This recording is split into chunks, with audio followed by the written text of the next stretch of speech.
धुळे शहरातील देवपुरातील संघटनेचे कार्यालय येथे 16 नोव्हेंबर 2025 रविवार रोजी महाराष्ट्र पुरोगामी शिक्षक संघटनेतर्फे वार्षिक अधिवेशनाचे आयोजन आज उत्साहपूर्ण वातावरणात संपन्न झाले। अधिवेशनात प्रामुख्याने नवनियुक्त विशेष शिक्षकांचा मान्यवरांच्या हस्ते सत्कार करण्यात आला। कार्यक्रमादरम्यान राज्य पुरस्कारार्थी संगीता मराठे मॅडम, अरुणा पवार मॅडम तसेच जिल्हा आदर्श शिक्षक पुरस्कारार्थी राकेश पाटील सर आणि नगराळे मॅडम यांना विशेष सन्मानपत्र देऊन गौरविण्यात आले। या अधिवेशनात संघटनेच्या पदनियुक्त्यांची घोषणा देखील करण्यात आली। महानगर जिल्हा प्रमुखपदी ज्ञानेश्वर चिंतामण सोनवणे सर तर जिल्हा उपाध्यक्षपदी नागराज सोलंकी यांची निवड करून त्यांना नियुक्तीपत्र प्रदान करण्यात आले। कार्यक्रम प्रसंगी अध्यक्ष Bhupesh Wad sir, Prashant Mahale sir, Ravindra Borse sir, Ravindra Saindane sir, Ravindra Deore sir, Deepa More madam, Surekha Borse madam, Pratibha Wagh madam, Sangeeta Thackeray madam, Ranjana Rathod madam आदी मान्यवरांसह मोठ्या संख्येने शिक्षक उपस्थित होते। त्यांना आता पूर्णवेळ असं शिक्षक म्हणून पद निर्माण झालं, त्यांचं मनापासून हार्दिक अभिनंदन करतो। त्यांना पुढील वाटचालीसाठी शुभेच्छा देतो। ते आता खऱ्या अर्थाने पूर्णपणे शिक्षक झालेले आहेत आणि म्हणून माझी विनंती राहील संघटनेचा जिल्हाध्यक्ष म्हणून आपण संघटनेच्या कार्यक्रमामध्ये जाहीर व्हावं, सामील व्हावं आणि संघटना बळकट करावी आणि एक संचालक म्हणून पतपेढीचाही सभासद तुम्ही स्वीकारावं। तुम्हाला 25 लाखापर्यंत कर्जाची आम्ही पतपेढी देते, अतिशय अत्यल्प व्याजदर असून पैसा ज्या दिवशी लागेल त्या दिवशी पैसा उपलब्ध या संस्थेचा आहे अशी त्यांना विनंती करतो। त्यांचे अभिनंदन करतो, त्यांना वाटचालीसाठी शुभेच्छा देतो। अनेक वक्त्यांची भाषणं झाली, अनेकांनी मार्गदर्शन केलं, संघटनेच्या विषयी अनेक जण बोलले, परंतु प्रश्न शिक्षणाचे प्रश्न आज संपला असं वाटत लगेच दुसरा निर्माण होत असतो। आता टीईटीचं भूत मानगटीवर येऊन पडलेलं आहे। हा टीईटीचं जिल्ह्याचा प्रश्न आहे, राज्याचा प्रश्न आहे, तो देशाचा प्रश्न आहे।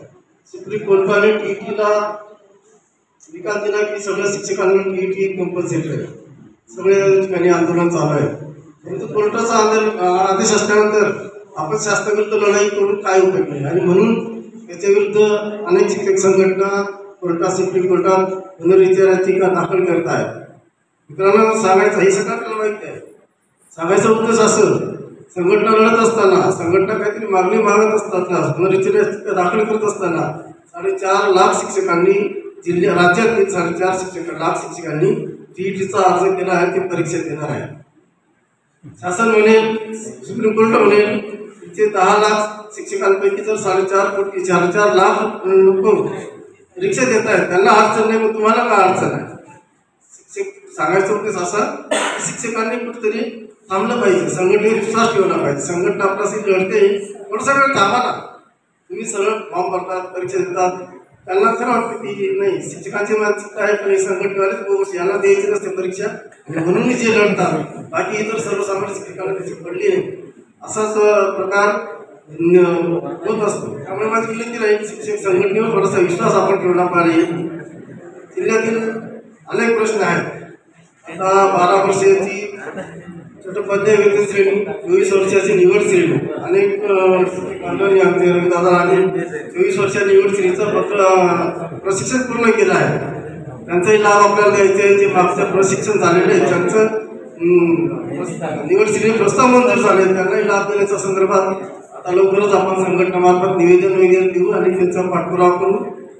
शिक्षण परिषद, धुळे जिल्ह्यात शिक्षण परिषदेचा फार घोळ आहे।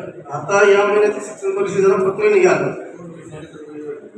दोन पीठ म्हणजे माझं पीठ आनंदखेडी, माझं केंद्र आनंदखेडी आणि माझ्या जोडीला दुसऱ्या पीठमध्ये दुसरं केंद्र देऊर, म्हणजे देऊर 35 किलोमीटरवर हे 10 किलोमीटर, हे दोघा मिळून एकत्र शिक्षण परिषद।